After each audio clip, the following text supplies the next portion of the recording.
My name is Laura Brown. I prepared this PowerPoint on January the 10th, 2012.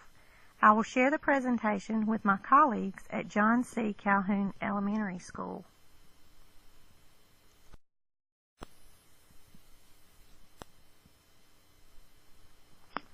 For centuries, we have based our teaching strategies on the work of scholars that hypothesized how we could best teach our students. However, as times have changed, we are now able to rely on concrete data provided through technological advances that prove how our students learn best.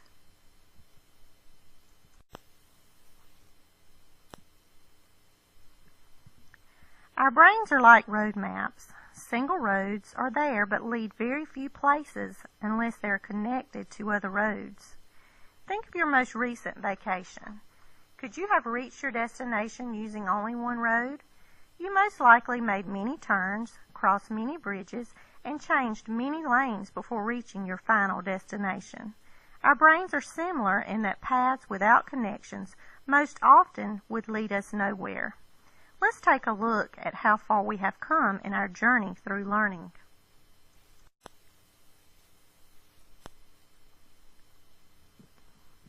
Behavior theorists such as Pavlov and Skinner studied observable behaviors and determined that certain stimuli such as candy or extra recess will produce certain responses such as good grades.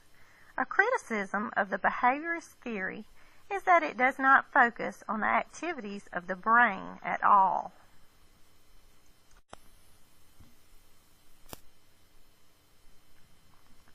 Later, in 1978, Vygotsky began focusing on social cognition and claimed that our learning and development is determined by our cultural experiences.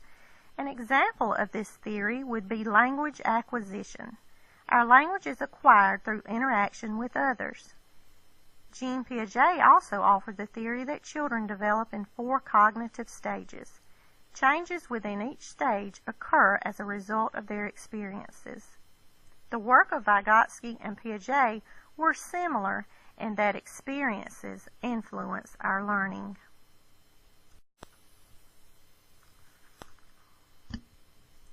Later, social learning theorists such as Albert Bandura proposed that learning occurs through observing others. However, 4 conditions must be in place for this learning to occur. The learner must first pay attention, remember what happened, be physically and mentally able to replicate the behavior, and finally, they must be motivated and want to repeat the behavior.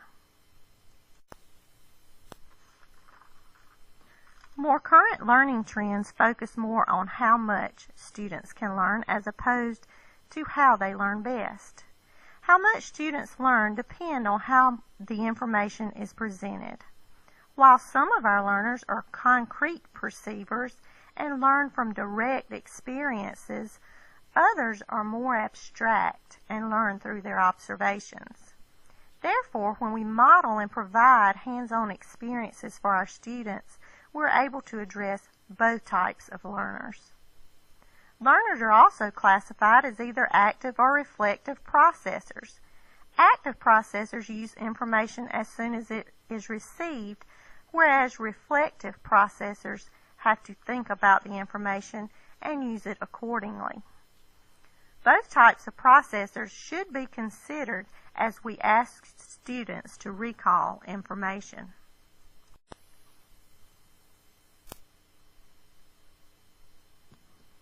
More recent studies also focus on different learning styles our students possess. While it is sufficient that some students see information on charts, diagrams, or videos, others need to hear the information and repeat it. Still others need to move about and manipulate objects and do something more concrete in order for their learning to take place. In my experiences with younger children, I have found that most students benefit most from hands-on experiences that involve all of their senses.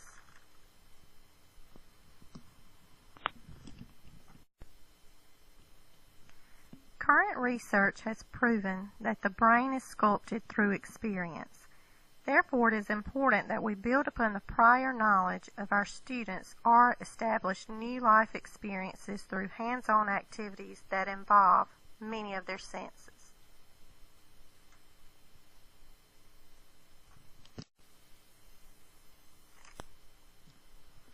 Current research has also shown that our brains have the ability to sort information. Have you ever asked a student to recall information that you know they mastered on the previous test? Students have the capability of memorizing facts for a test. However, all information is filtered by our brains, and while useful information is stored, useless information is discarded. Useful information is then hooked to related concepts and stored for future reference. When we ask students to recall information that the brain has stored, they're able to do so because it has been connected to other relevant concepts.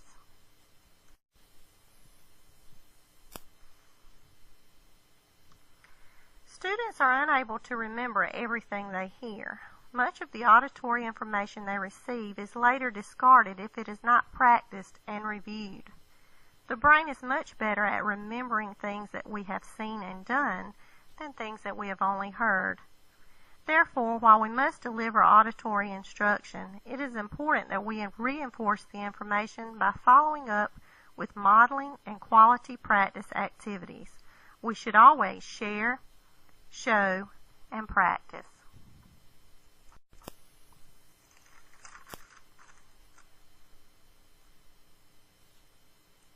Once the information is stored, there are two types of memory: procedural and declarative. Procedural memory helps us complete tasks unconsciously that have been rehearsed numerous times. For example, do you remember driving to work this morning? Most likely you were able to complete this task unconsciously because it has been put into your memory through rote rehearsal. Our declarative memory requires more elaborate rehearsal. For example, students are much more likely to recall information that has been acted out, presented on a poster, or learned in a jingle or rhyme as opposed to being written down. Spelling words learned to the tune of a song are much more likely to be remembered than if written 10 times each.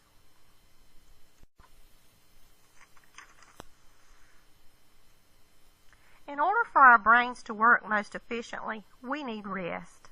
Brain research studies have proven that our learning continues even when we are asleep.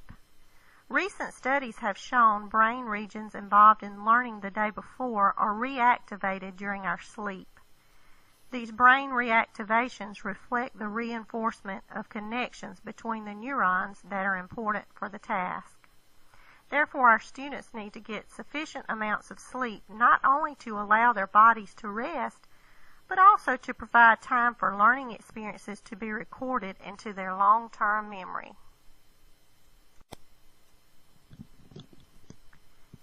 In conclusion, learning is the act of making and strengthening connections. In order to make these connections, we should always plan instruction that is meaningful and challenging for all students.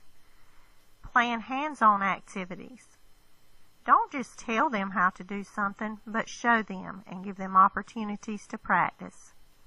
Implement a variety of learning strategies that address many different learning preferences. Motivate students to learn without treats, punishment, or threats. Focus on learning, not just teaching.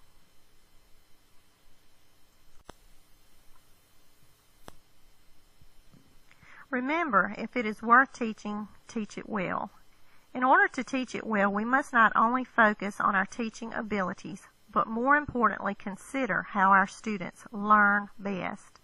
While historical perspectives have provided us with hypotheses about how human brains learn best, we now have technology available to prove or disprove these hypotheses. Therefore, it is important that educators make the time to review and stay familiar with the most current brain research findings.